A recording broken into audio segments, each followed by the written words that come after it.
मला वाटेल पण नव्हता का अचानक पाऊस आला तर एवढा नुकसान करेल. तर घराचं पत्र फोडलं कालदी. जसं का तुम्हाला माहीत व्हा तुमच्या तिकडे पाऊस पडला असेल तर ह्या 4-5 पत्र टाकलं फोडून आमच्या घराचे लय नुकसान टाकले करून पावसाने. अचानक भयानक पाऊस आला पण डायरेक्ट सगळी वाट लावून टाकली. पत्र सगळं भुगा करून टाकलाय. एक पण पत्रा ठिकाणावर नाही ठेवलं. ते डायरेक्ट रस्ते पावत उडून नेलं तिकडं. शेडमध्ये पण सगळा पाणी घुसून फार चिखोल टाकलाय करून. ते बरा झाला का पक्षी आधीच गेलं तर 2 दिवस आधी.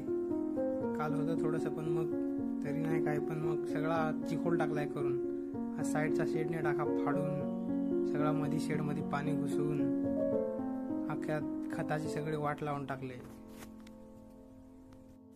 त्या एक बरा झाला का शेड वरलं तरी नाही पत्र उडवलं, नाही तर सगळी वाटच लागून जाते.